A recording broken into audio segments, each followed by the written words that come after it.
तव्हांजो नालो छा आहे? सर गुलाम सर गुलाम सर, तव्हां छा कंदा आहियो? मजदूरी कंदो आहियां सर। किथे मज़दूरी कंदा आहियो? हिते लालू में लालू में मज़दूरी कंदा जी। आहियो? छा ते काठ जे कारखाने ते जी फर्नीचर जो कमु कंदो आहियां। फर्नीचर जेका दुकान ते कमु कंदा आहियो। हाणे तव्हां भला जेका घणनि ॾींहंनि खां बेरोज़गार आहियो? तक़रीबन सर 3 ॾींहं। 3 ॾींहं खां तव्हां बेरोज़गार आहियो। जी जी।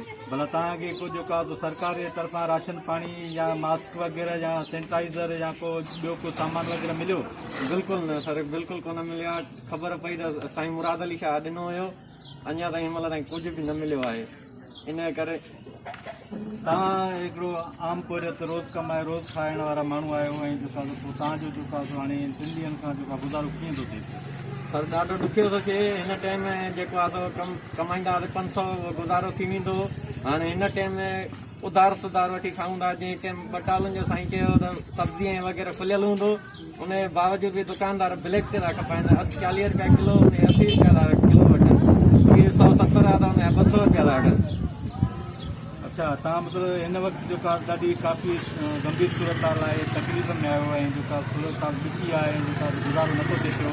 दोस्तो, तव्हां हिन मज़दूर मिसकिन जी जेका ॻाल्हियूं ॿुधियूं ऐं पाण जेका मुंहिंजे ख़्याल में त जेका शहर में जेको लॉकडाउन थियो आहे उनजी हिमायत करियूं था, पर जेको 2-3 दुकान खुलियल आहिनि उन 2-3 दुकाननि ते इलाही सारी रश थिए थी पई ऐं असांखे सिर्फ़ु रश घटाइणी आहे ऐं माण्हुनि में थोरो डिस्टेंस पैदा करिणो आहे, थोरो जेका परे परे रखिणो आहे माण्हुनि खे।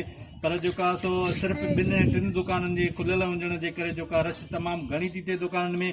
ऐं जेका सरकार खे खपे त जेका दुकान परचून जा दुकान ऐं स्टोर, मेडिकल स्टोर, क्लिनिक्स ऐं ॿिया जेके ज़िंदगीअ जे ज़रूरत जूं जेका शयूं आहिनि उन्हनि जा दुकान जेका खोलाए छॾे, त जीअं हिकु हिकु माण्हू जेका हर हिकु पंहिंजी पसंदि जे दुकान तां जेका पंहिंजी पसंदि जी शयूं वठियूं हलंदो वञे ऐं रश न थिए।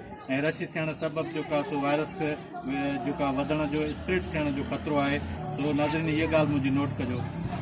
तव्हां छा कंदा आहियो? साईं रेडी पाईंदा आहियो। अच्छा, इहो जेका तव्हां कॾहिं खां बेरोज़गार आहियो? जी 3 ॾींहं। अच्छा, पोइ तव्हांजो गुज़र सफ़र कीअं थो थिए? ॾाढो ॾुखियो थो गुज़रे सर, छा कजे भला।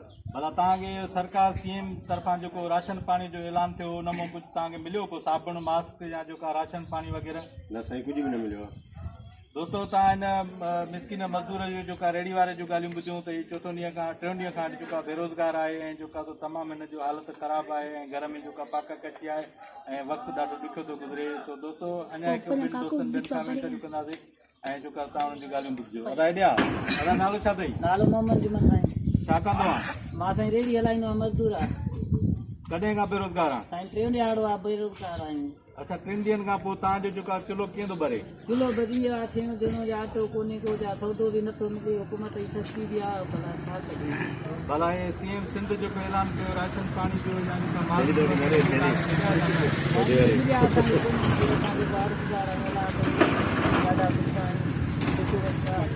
दोस्तो, तव्हां हिन मिसकिननि जो जेका हिन मिसकिन मज़दूरनि जो जेको आम रोज़ कमाए रोज़ खाईंदड़ आम माण्हू आहे, मज़दूर मिसकिन माण्हू आहे, हुनजो जेका वक़्तु ॾाढो ॾुखियो थो गुज़रे ऐं लॉकडाउन खां पोइ जेका मिसकिन माण्हू जेका वीचारा फाका कशी जो शिकार थी विया आहिनि। सरकार खे घुरिजे त उन्हनि जो जेका राशन पाणी करे, न त जेका अञा सूरत हाल ॾाढी ख़राबु थींदी।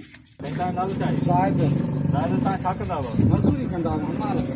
अच्छा, इहो तव्हां 3 ॾींहं खां जेका बेरोज़गार आहियो? हा, वञूं था रोड सां सफ़ाई जे दुकान था निकिरो ॿाहिरि, रोटी करण नथा अचनि। आज़ार इहो ई आहे, ॾाढो परेशान। तव्हांजो जेका 3 ॾींहंनि खां जेका बेरोज़गार आहियो, रोज़गार ते न विया आहियो, मज़दूर माण्हू आहियो, रोज़ कमाए रोज़ खाइण वारा माण्हू, हाणे तव्हांजो चुल्हो कीअं थो भरे? बसि ईअं बुख ते वेठा आहियूं। बसि रुखी मानी खाई वेठा आहियूं। बटालू बि कान था मिलनि। 30 रुपया हूंदो किलो, त हाणे 100 रुपये बि नथो मिले बटालू। अहिड़ो बादशाह लॻो आहे असांखे, आज़ार ॾेई अथई। को का शइ न आहे, का भींग लॻी पई आहे असांजे लाइ। अच्छा, इहे CM सिंध जेका ऐलान कयो त जेके आम रोज़ कमाए रोज़ खाईंदड़ मज़दूर माण्हू आहिनि, मिसकिन पोरियत माण्हू आहिनि, उन्हनि जे लाइ जेका असां राशन पाणी जो बंदोबस्तु कंदासीं, उन्हनि खे मास्क ॾींदासीं, साबुण ॾींदासीं, सैनिटाइज़र ॾींदासीं। तव्हांखे कुझु मिलियो न? का शइ न मिलियो आहे। अञा ईअं वेठा था ॾिसूं पिया। वॾनि माण्हुनि खे अलाए छा मिलनि था, असां ग़रीबनि ॾे त आयो ई कोई कान्हे को। दोस्तो, इहे तव्हां लालू राव के शहरवासियुनि जूं ॻाल्हियूं ॿुधियूं ऐं जेका उहे मिसकिन माण्हू ऐं मज़दूर माण्हू आहिनि जेके रोज़ कमाए रोज़ खाईंदड़ माण्हू आहिनि ऐं जेका सिंध सरकार खे जेका घुरिजे त हिननि जे राशन पाणी जो बंदोबस्तु करे ऐं हिननि खे सैनिटाइज़र ऐं मास्क वग़ैरह ऐं साबुण जेका प्रोवाइड करे। दोस्तो, वरी कंहिं नए मौज़ूअ सां तव्हां मुखातिब थींदासीं। जेकॾहिं हीअ वीडियो असांखे पसंदि अचे त हिनखे शेयर कजो। वॾी महिरबानी।